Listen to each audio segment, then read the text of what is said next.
The morning sky over New York changed forever when the first ship appeared.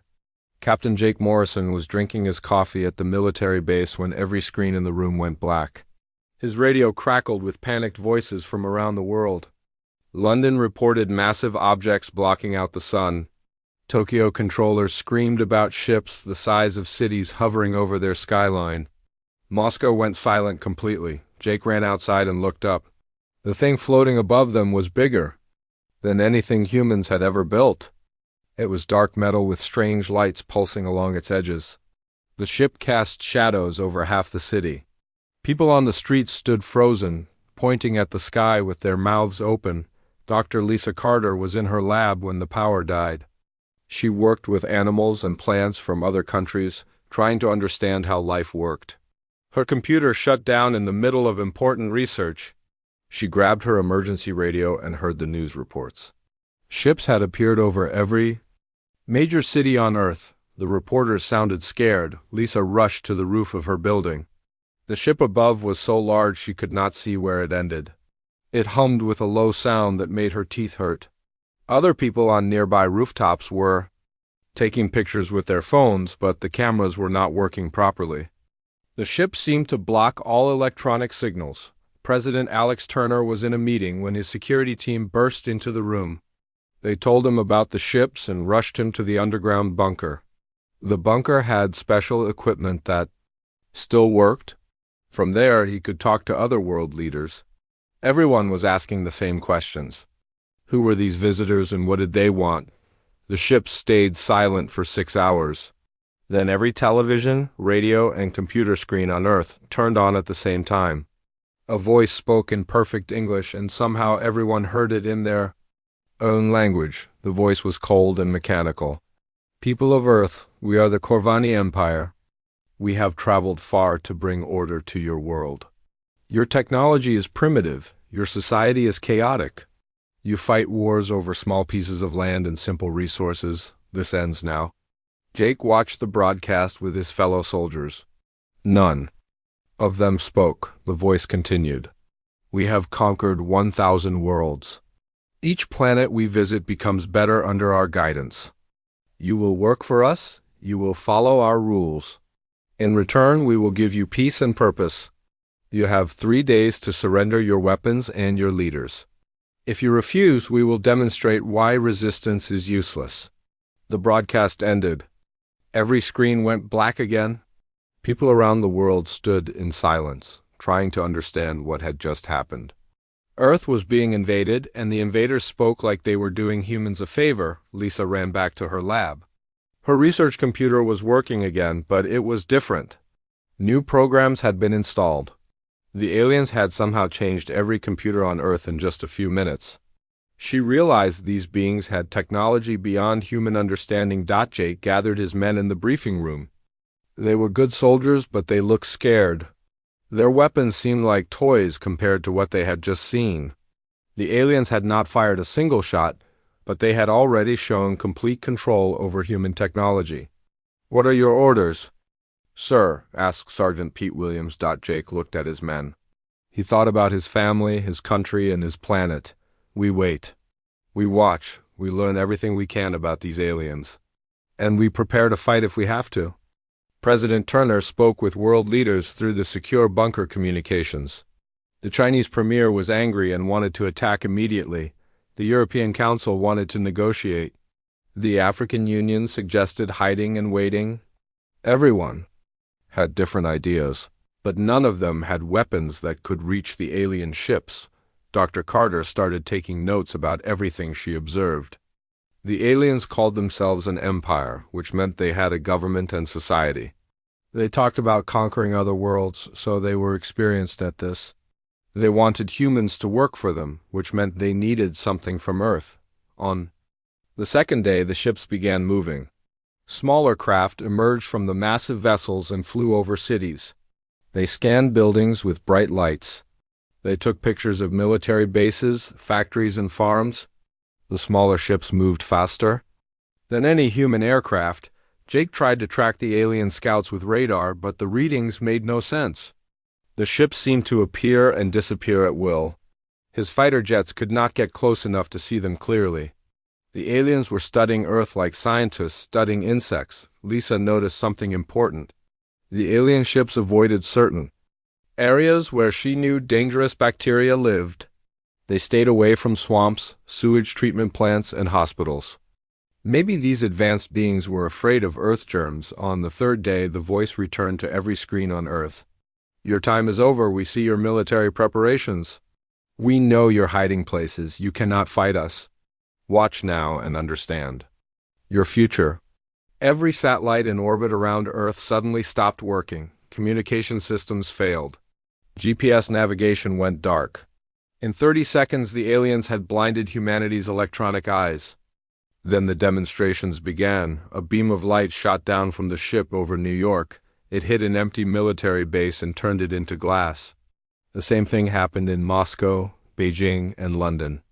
Military installations around the world became smooth craters in the ground. Jake watched his own base's sister facility disappear in a flash of light.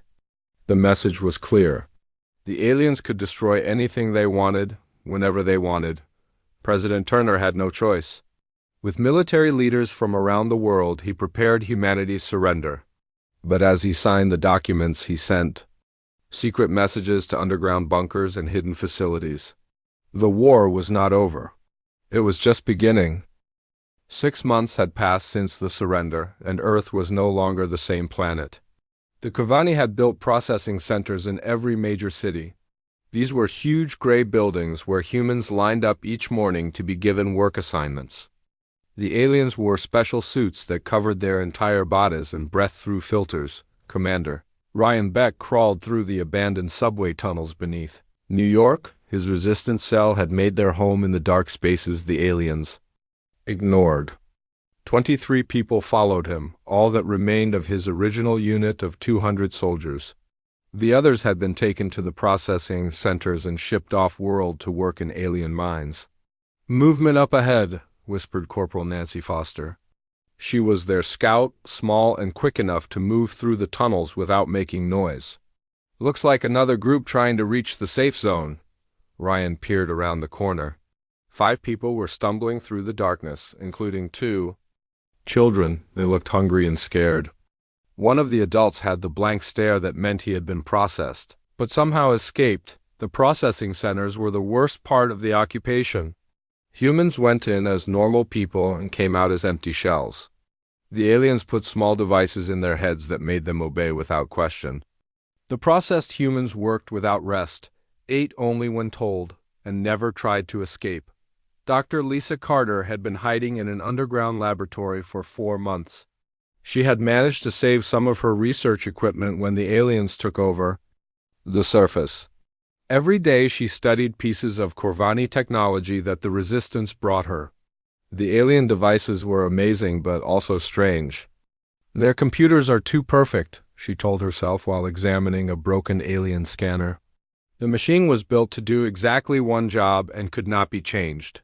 Human computers were messy and could be programmed to do many different things. The aliens seemed to hate anything that was not perfectly organized. Lisa had made an important discovery about the processing devices. They sent signals to the brain using radio waves. When she built a machine that sent different radio signals, the processed humans became confused for a few minutes. Their blank stares would flicker, and sometimes they would remember their names. Marine Sergeant Kate Phillips led a raid on Processing Center 7. Her team had studied the building for weeks. They knew the aliens kept 30 guards inside and processed about 500 humans each day. The building had no windows and only one door. "Remember the plan?" Kate whispered to her 12 fighters. "We going fast. Grab as many people as we can and get out before reinforcements arrive. If you see processed humans, try to wake them up. If you see aliens, shoot first and ask questions later." The attack began at dawn. Kate's team had built bombs from fertilizer and fuel. They blew a hole in the side of the building and rushed inside. The aliens were not expecting an attack. Their perfect planning did not include humans being stupid enough to fight back. Inside the processing center, Kate saw rows of humans sitting in chairs with the alien devices attached to their heads. Most of them did not react to the explosions and gunfire. They just sat there with empty eyes, waiting for orders. "Wake up," Kate shouted at them. "You are free. Run." Some of the humans blinked and looked around in confusion. Others remained blank. Kate's team started pulling people out of the chairs and pushing them toward the exit. They had maybe 10 minutes before alien reinforcements arrived. The Corvani guards were tall and thin with gray skin. They carried weapons that shot blue energy instead of bullets. When the energy hit a human, the person fell down and did not get up. Kate shot 3 aliens with her rifle before they knew what was happening. "Commander." Beck received Kate's radio call just as his group found the 5 refugees in the tunnel. "We got about 300 people out," Kate reported. "But the aliens are tracking us with flying machines. We need to split up and use the underground routes." Ryan looked at the refugees. The man with the blank stare was starting to blink more often. The processing device was losing its control over him. "Can you remember your name?" Ryan asked. I think... "Steve, my name is Steve," the man said slowly. "They took me from my home. They put something in my head. I could not think my own thoughts." This was valuable information. The processing devices could be overcome, but it took time. Ryan's resistance cell needed to find more refugees and help them recover their minds. Dr. Carter received samples of the aliens' air filters from a successful raid. Under her microscope, the filters looked like they were designed to keep out very small things. Earth bacteria and viruses were much smaller than anything the aliens were used to. Their home planet must be very clean compared to Earth. She began growing different types of Earth bacteria in her lab. Some of them ate plastic, others produced acids. A few could survive in extreme heat or cold. If she could find a way to get these bacteria inside the alien suits, their perfect technology might not work so well. The Resistance learned that Earth was not the first planet the Corvani had conquered. Messages intercepted from alien communications mentioned dozens of other worlds. Some had fought back and lost. Others had surrendered immediately. All of them were now sources of slave labor for the alien empire. Kate brought back disturbing news from her raids. The aliens were not just taking humans to work in mines. They were also taking Earth's animals, plants, and even soil samples. The entire planet was being cataloged and prepared for something bigger. "They are not just conquering us," Kate explained to the Resistance leadership meeting in the subway tunnels. "They are studying everything about our world. I think they plan to change Earth completely." Ryan coordinated with other Resistance cells around the world through hidden radio networks. London reported that Big Ben had been turned into an alien communication tower. Tokyo said the aliens were draining water from rivers to fuel their ships. Every group had the same story. The aliens were strip mining entire planets. Dr. Carter made contact with someone unexpected. While monitoring alien radio frequencies, she received a message in broken English. The sender claimed to be a Corvani scientist who was interested in human biology. The alien wanted to trade information. "This could be a trap," Ryan warned when Lisa told him about the contact. "Maybe," Lisa replied. "But this alien is asking questions about how human creativity works. The others never ask questions, they just give orders. I think this one might be different." The secret communication with the alien scientist revealed something shocking. Not all Corvani agreed with their empire's methods. Some of them were curious about other species and wanted to learn rather than conquer. These aliens were forced to stay quiet or face punishment from their own government. Steve, the recovered processed human, shared his memories of the off-world mining colonies. "They have humans working on asteroids with no air," he said. "The processed people do not care about the danger. They just work until they die. Then the aliens bring more humans to replace them." The Resistance realized they were not just fighting for Earth, they were fighting for every human who had been taken to work as a slave throughout the galaxy. The Corvani Empire had turned millions of people into mindless workers on hundreds of worlds. As winter approached, the Resistance had grown from scattered survivors to organized cells in every major city. They had learned how to disrupt the processing devices, how to avoid alien patrols, and how to communicate without being detected. Most importantly, they had learned that the aliens were not as perfect as they pretended to be. The Corvani had one major weakness. They could not understand why anyone would choose freedom over safety. Their empire was built on the idea that perfect order was better than messy independence.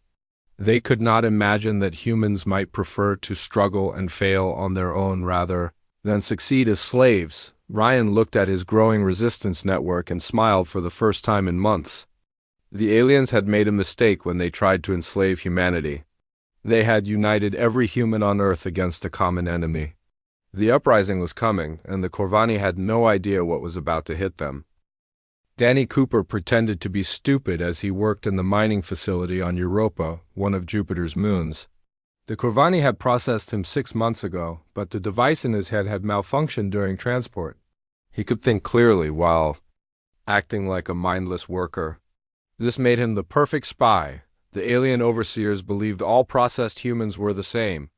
They gave simple orders and expected perfect obedience.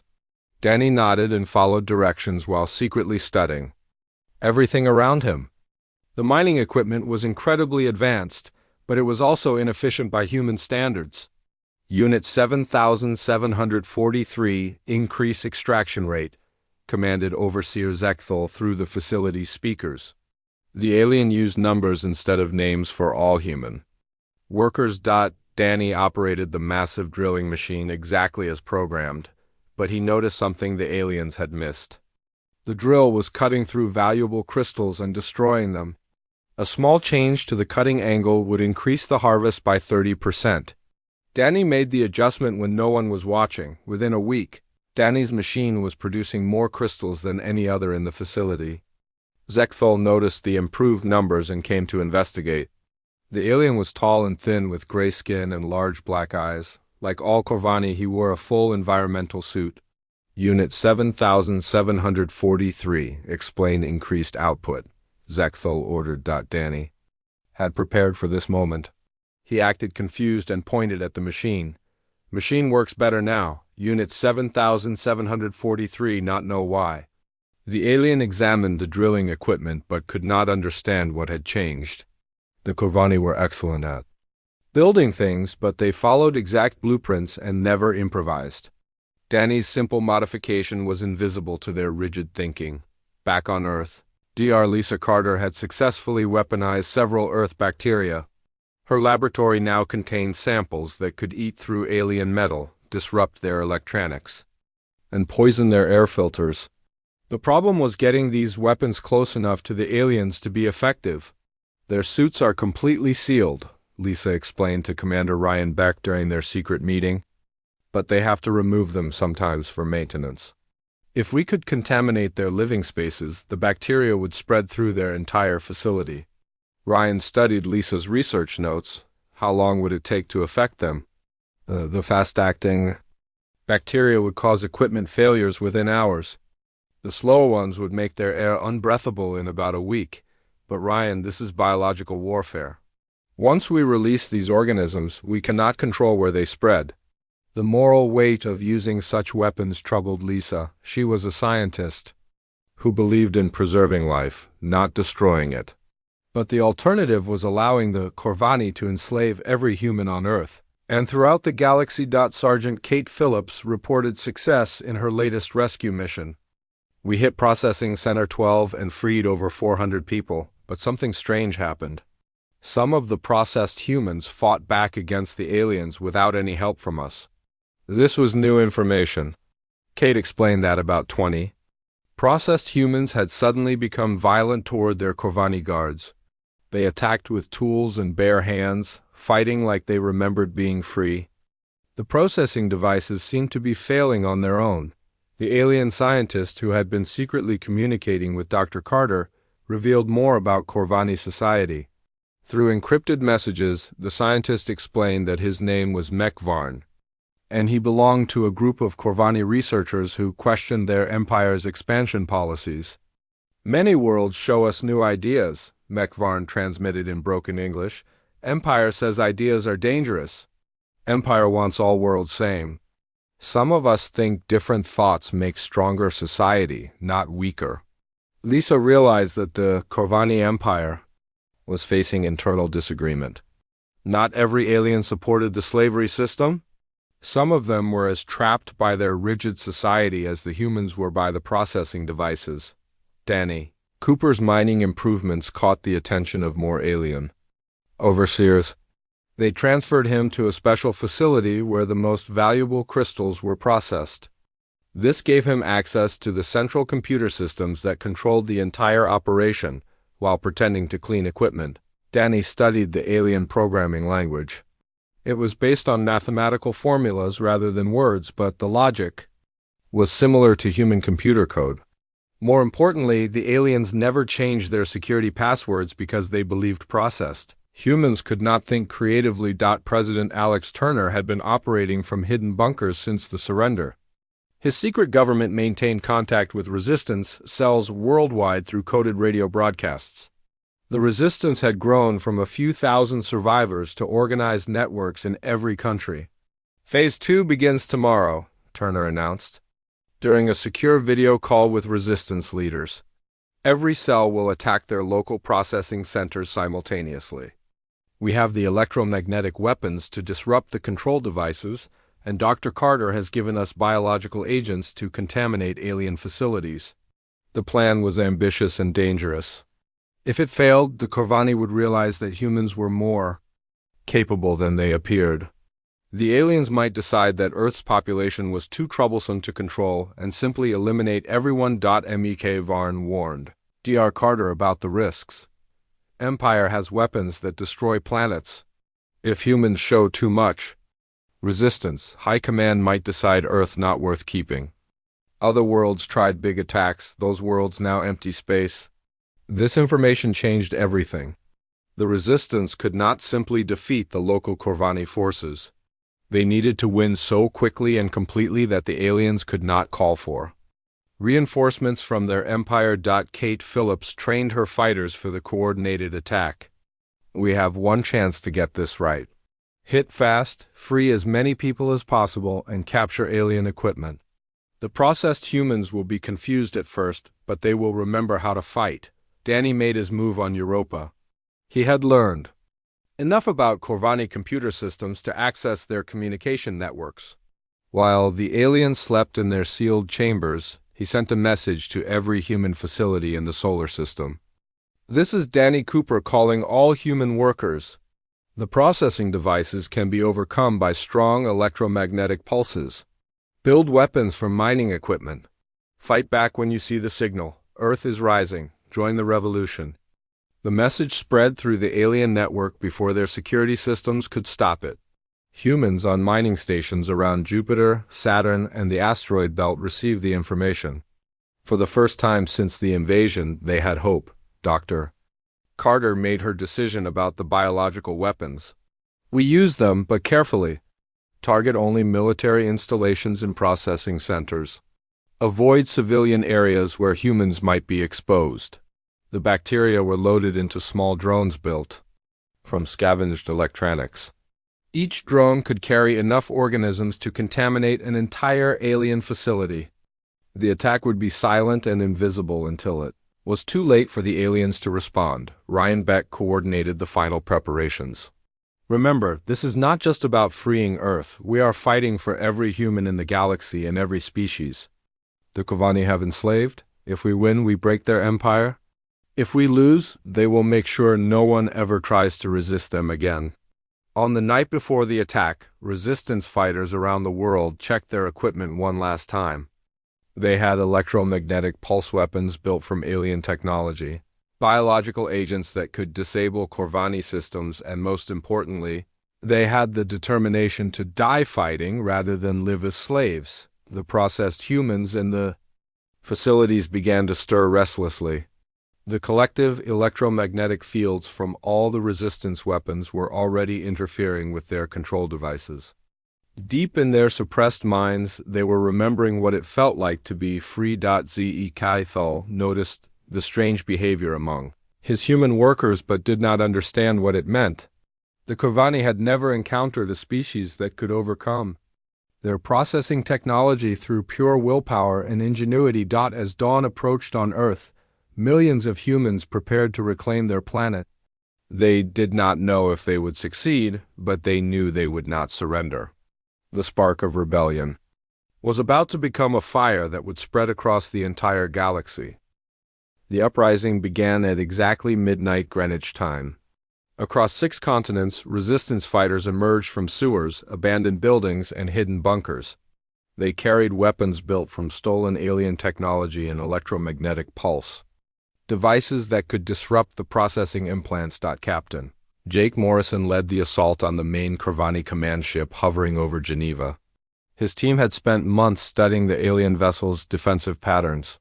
They knew the ship lowered its shields every 6 hours for routine maintenance. The attack had to happen during that narrow window. "Remember, we are not trying to destroy the ship," Jake told his fighters as they approached and captured alien scout craft. "We need it intact. These vessels contain the technology we need to reach their other facilities throughout the solar system." The command ship was massive, stretching for miles across the sky. Its surface was covered with weapons and sensors that could detect any human technology. But Jake's team was using alien equipment, stolen and modified by human engineers. To the ship's computers, they looked like returning patrol craft. Dr. Lisa Carter activated her biological weapons simultaneously at 57 processing centers around the world. The bacteria-loaded drones flew silently through ventilation systems, releasing their invisible cargo into the aliens' carefully controlled environments. Within minutes, the organisms began eating through air filters and contaminating water supplies. Commander Ryan Beck coordinated ground attacks in New York, London, Tokyo, and Moscow. His electromagnetic pulse weapons shut down entire city blocks as they disrupted both alien systems and processing implants. Thousands of processed humans suddenly blinked and looked around in confusion as their artificial obedience disappeared. "You are free," Ryan shouted to the awakening crowds. "The devices in your heads no longer control you. Fight back against your oppressors." The processed humans did not need much encouragement. Months of suppressed anger and fear erupted as they realized what had been done to them. They attacked alien guards with tools, rocks, and bare hands. The Corvani had never planned for their slaves to rebel. Sergeant Kate Phillips led her team through Processing Center 7, the same facility she had raided months earlier. This time, she was not just rescuing people. She was capturing alien weapons, computers, and communication equipment. Every piece of technology would help humanity understand their enemy better. "Grab everything that looks important," Kate ordered as her fighters moved through the facility. "The aliens are calling for help, but their communication systems are being jammed by the electromagnetic weapons." Danny Cooper had turned the mining facility on Europa into a fortress. The processed humans under his command had been secretly preparing for weeks. When his signal came, they seized control of the drilling equipment and turned it into weapons. The massive machines that had been mining crystals were now carving through alien defensive barriers. All human facilities in the Jupiter system. "This is Danny Cooper," he broadcast on every frequency. "The revolution has begun. Take your stations now or remain slaves forever." The response was immediate. Mining facilities on Io, Ganymede, and Callisto reported successful uprisings. Humans who had been shipped off-world as mindless workers were now organized fighters with access to industrial equipment that could be weaponized. The Corvani command structure was not prepared for simultaneous attacks across multiple planets. Their rigid hierarchy meant that each facility waited for orders from higher authority instead of responding independently. This delay gave the humans precious time to consolidate their gains. Jake Morrison's team penetrated the command ship's outer hull using modified mining tools. The aliens inside were in chaos as their life support systems failed due to bacterial contamination. Many Corvani were removing their environmental suits for the first time since arriving on Earth, exposing themselves to the planet's atmosphere. Mech Varn was right, Jake observed as he watched alien technicians struggling with equipment failures. They are completely dependent on their technology. Without it, they are just as vulnerable as we are. The ship's corridors were filled with emergency lighting and warning sounds. Jake's team moved carefully, knowing that desperate aliens might trigger the vessel's self-destruct systems rather than allow it to be captured. Dr. Carter monitored the bacterial attacks from her underground laboratory. The results exceeded her expectations. Alien equipment was failing throughout the world as Earth. Microorganisms found ways to penetrate their supposedly perfect technology. The Corvani were learning that evolution could defeat engineering. Their immune systems are completely unprepared for Earth pathogens, Lisa reported to the Resistance leadership. The bacteria are not just destroying their equipment. They are making the aliens sick. Some of them are dying from simple infections that human children could survive. President Turner broadcast from his hidden bunker to every human facility in the solar system. People of Earth and beyond, today we reclaim our freedom. The aliens thought they could enslave us because we seemed primitive and divided. They forgot that humans have something they do not understand, the willingness to die for liberty. The message reached human workers on asteroid mining stations, lunar facilities, and deep space research posts. Even humans who had been successfully processed began to fight as the electromagnetic interference spread through alien networks. MEK-Varn contacted Dr. Carter with urgent information. High Command is preparing planet-killer weapons. If Uprising succeeds too much, they will destroy Earth to prevent other worlds from learning humans can resist. You must capture main command ship to stop the signal. This intelligence reached Jake Morrison just as his team found the ship's control center. The chamber was enormous, filled with holographic displays showing Corvani operations throughout the galaxy. Jake could see that Earth was just one small part of an empire spanning thousands of worlds. There, Jake pointed to a communications array that was pulsing with activity. That is sending signals to their fleet. If we can control it, we can prevent them from calling for reinforcements. The battle for the control center was fierce. The remaining Corvani defenders fought desperately, knowing that losing the ship meant losing control of the entire Earth operation. But they were outnumbered by humans who had nothing left to lose. Kate Phillips captured a higher-ranking alien officer during her raid on the processing center. Under interrogation, the alien revealed the locations of hidden Corvani facilities and the schedules for off-world transport ships. This information allowed the Resistance to plan attacks on targets they had never known existed. They have been taking our smartest people, Kate reported. Scientists, engineers, and artists are being shipped to their home worlds for special projects. They are stealing human creativity along with human labor. Danny Cooper established communication with the captured command ship and coordinated attacks throughout the solar system. His mining equipment had been converted into spacecraft capable of reaching other human facilities. The slaves were becoming an army. We have control of 17 mining stations and 3 transport ships, Danny reported. The aliens never expected their processed workers to organize military operations. We are using their own logistics network to spread the rebellion. The Corvani Empire was experiencing something it had never encountered before, a coordinated uprising by supposedly inferior beings who refused to accept their place in the galactic order. The processed humans were not just breaking free of their mental chains. They were actively helping other species do the same. Ryan Beck's forces had liberated most of North America and were advancing on the alien administrative centers, the electromagnetic pulse weapons were not just freeing processed humans. They were also disrupting alien equipment, making their advanced technology useless. The aliens are retreating to their ships, Ryan observed as Corvani forces abandoned their ground facilities. But they cannot leave Earth's atmosphere because we control their main command vessel. They are trapped here with us.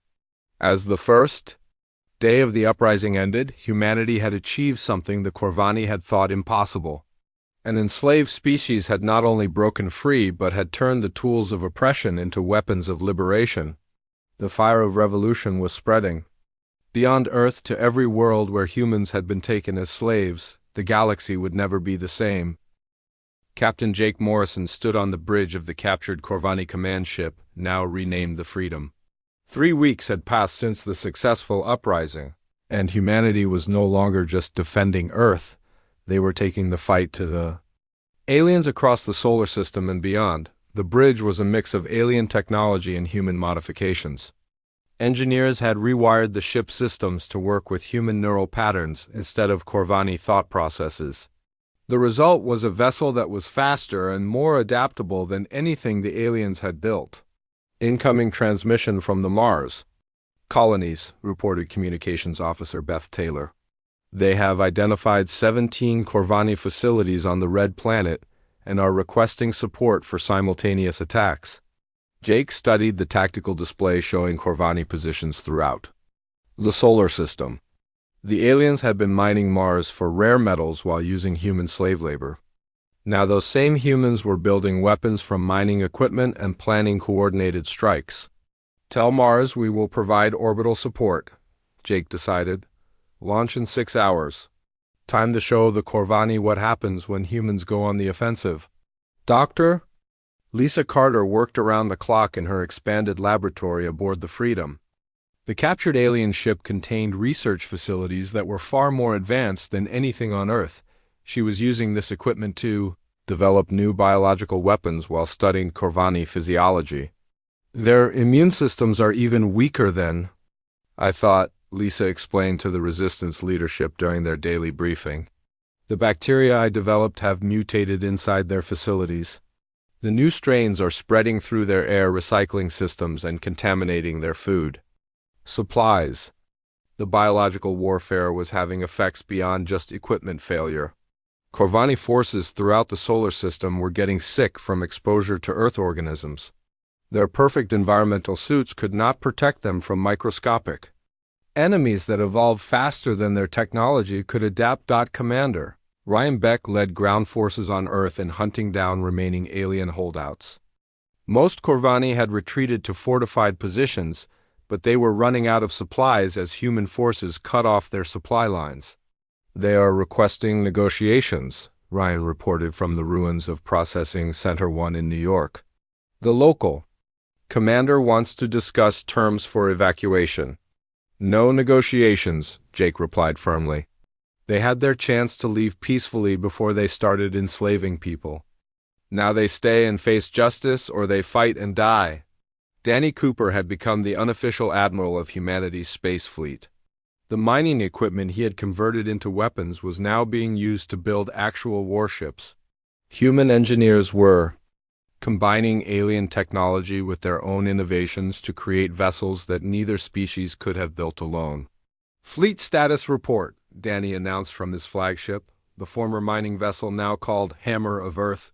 We have 37 combat-ready ships, 12 captured alien vessels, and enough firepower to take on a Corvani battle group. The human fleet was unlike anything the galaxy had ever seen. Each ship was unique, built by different groups of humans using whatever materials they could find. Some were converted mining platforms, others were rebuilt alien craft, and a few were entirely new designs created by human imagination. Sergeant Kate Phillips led special operations missions to rescue humans from off-world facilities. Her team used captured alien transport ships to reach mining colonies in the asteroid belt, where thousands of processed humans were slowly recovering their memories and personalities. The facility on Ceres had over 5,000 people, Kate reported after her latest mission. They have been processed for almost a year, but they are fighting back. The asteroid's mining equipment is being converted into weapons as we speak. The liberation of processed humans was revealing the true scope of the Corvani Empire. Earth was just one of hundreds of worlds that had been conquered and enslaved. The aliens had been using slave labor to build their civilization for thousands of years. Mekvarn, the dissenting Corvani scientist, had been secretly helping the human resistance by providing intelligence about alien military capabilities. His information revealed that the Corvani High Command was planning a massive counterattack to retake Earth and end the rebellion. Empire is sending Warfleet, Mekvarn transmitted to Dr. Carter. 100 ships with planet-killer weapons. They arrive in Earth system within 30 days. High Command believes humans must be destroyed to prevent other species from learning resistance is possible. This news changed everything. Humanity had won the battle for Earth, but they were about to face the full military might of a galactic empire. The human fleet of improvised warships would be vastly outnumbered by purpose-built alien warships. President Turner addressed the united resistance from his command bunker.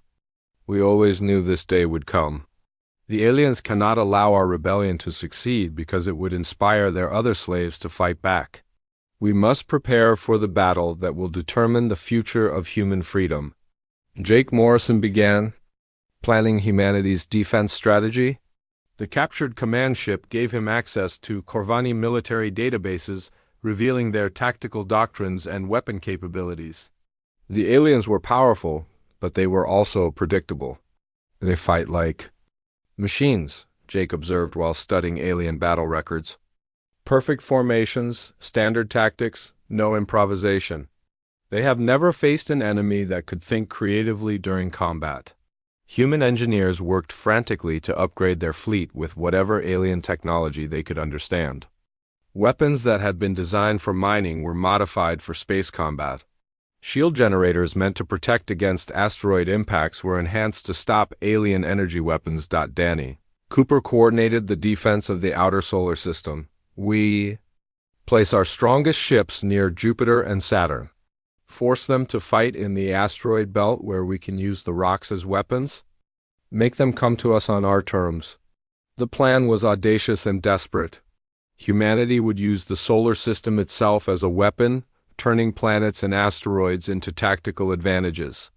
The Corvani had superior technology, but humans had superior knowledge of their home system. Dr. Carter developed a new type of biological weapon specifically designed to target Corvani warships.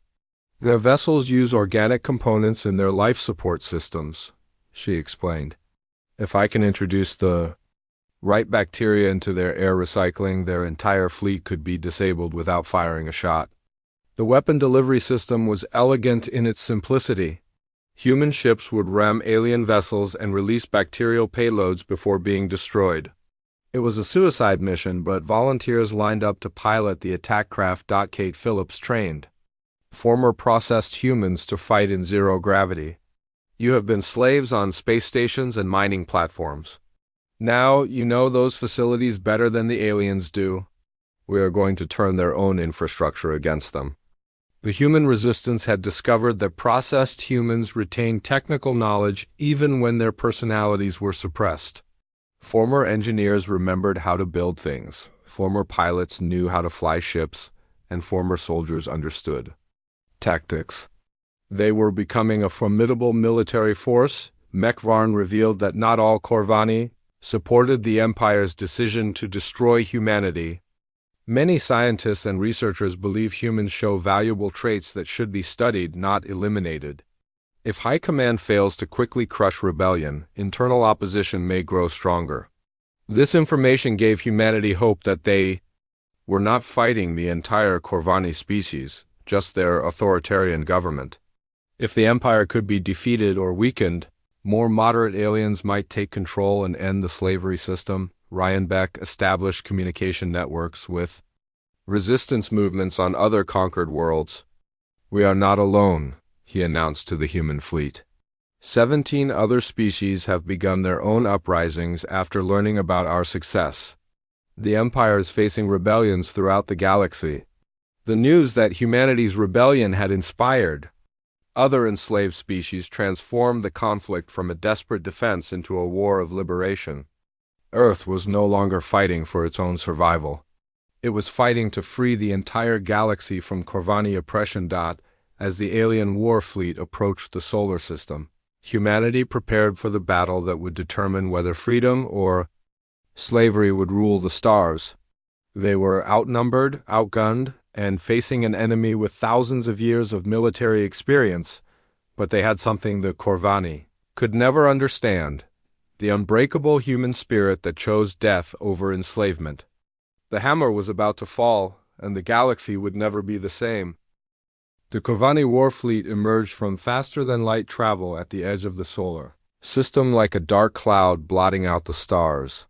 100 massive warships arranged themselves in perfect formation, their weapons charged and ready to sterilize every human world. Admiral Kethmore commanded from the flagship, with orders to leave no survivors. Captain Jake Morrison watched the alien fleet approach from the Bridge of the Freedom. His improvised human fleet of 37 ships looked pathetic compared to the alien armada, but he had advantages the Corvani could never understand. "All ships, this is Jake Morrison," he broadcast to the human fleet. "Remember, we are not just fighting for Earth, we are fighting for every enslaved species in the galaxy. Today we prove that freedom is stronger than tyranny." The battle began. In the asteroid belt between Mars and Jupiter, Danny Cooper had positioned his mining ships among the largest asteroids, using them as both shields and weapons. When the alien fleet entered the belt, human ships emerged from hiding and began ramming asteroids into enemy vessels. "Direct hit on Alien Cruiser 3, reported Danny from his flagship. "The asteroid impact has breached their hull. They are venting atmosphere and losing power." The Corvani were not prepared for enemies who would use entire asteroids as ammunition.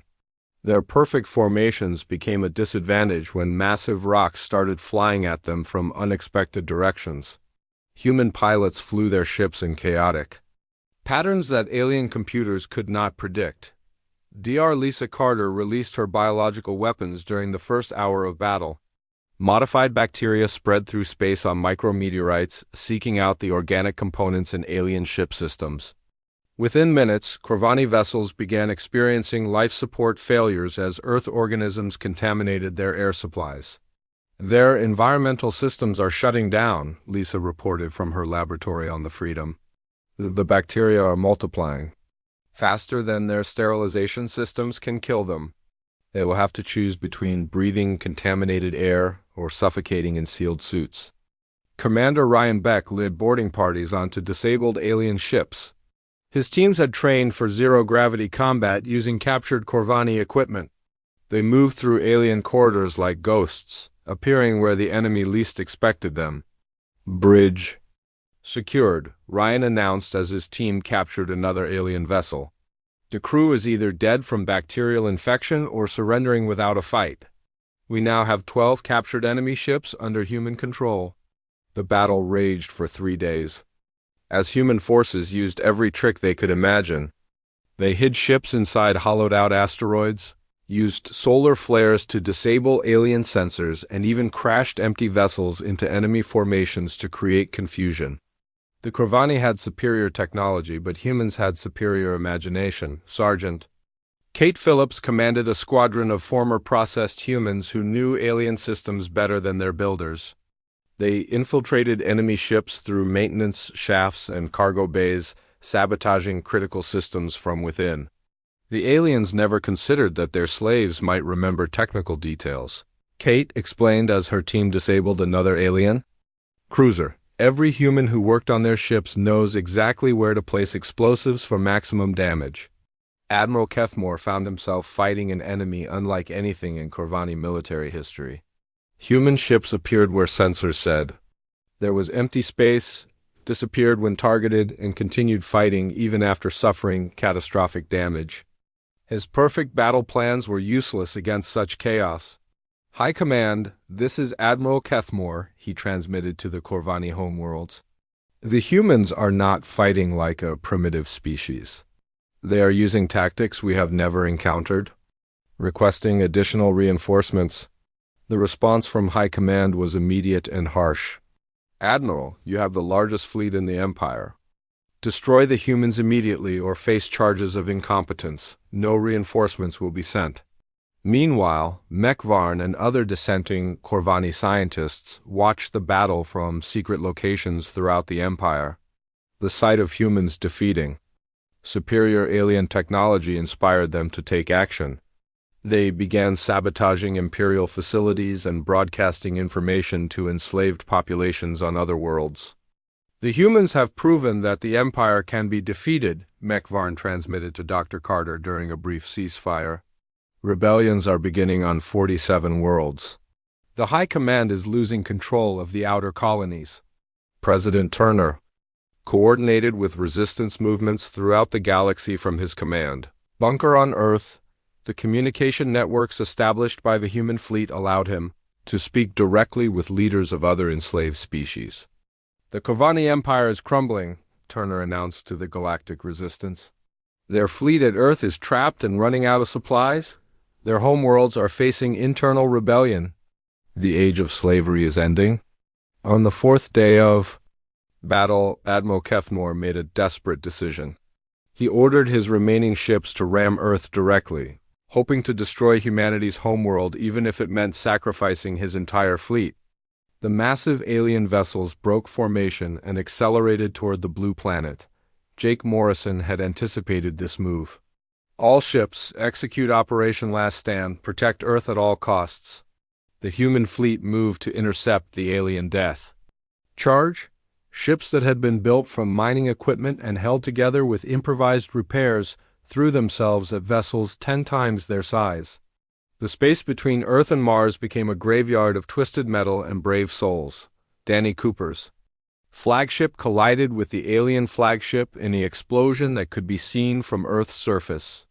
Both commanders died in the impact, but Danny's sacrifice saved millions of human lives as the alien flagship's planet-killer weapons exploded harmlessly in space. Carter watched the final battle from the Freedom's laboratory. The bacterial weapons have spread to their entire fleet, she reported. Even if some ships survive, their crews will not.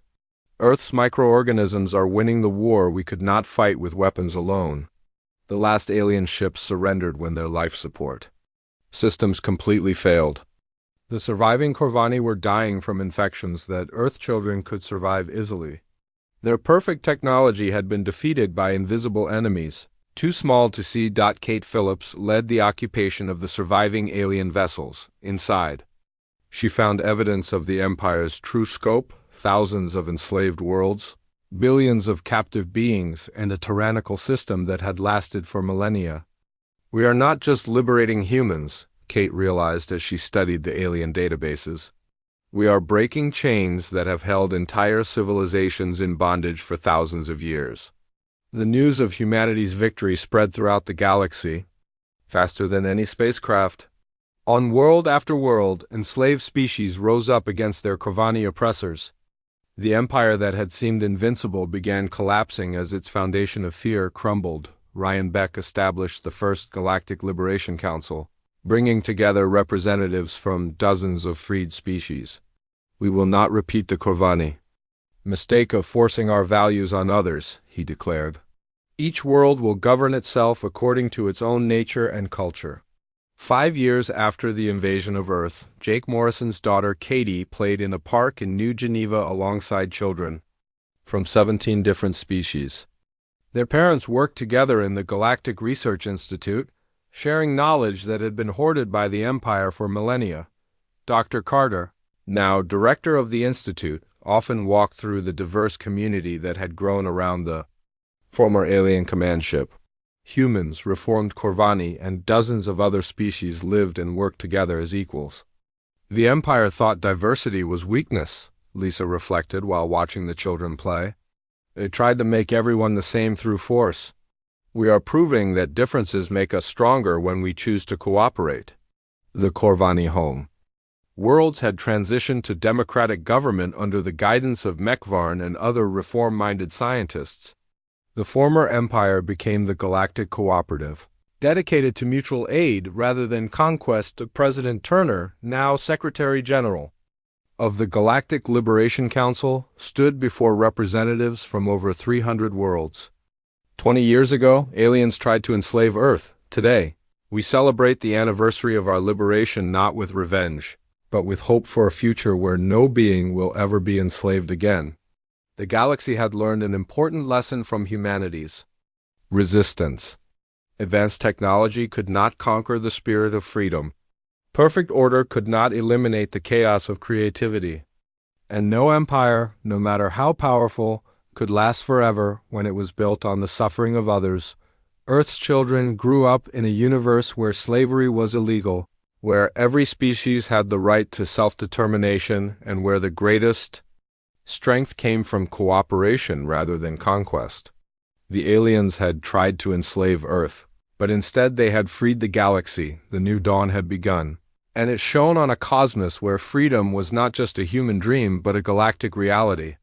The species that had once been considered primitive and chaotic had taught the universe that some things were worth fighting for, no matter the odds. And in the end, that had made all the difference.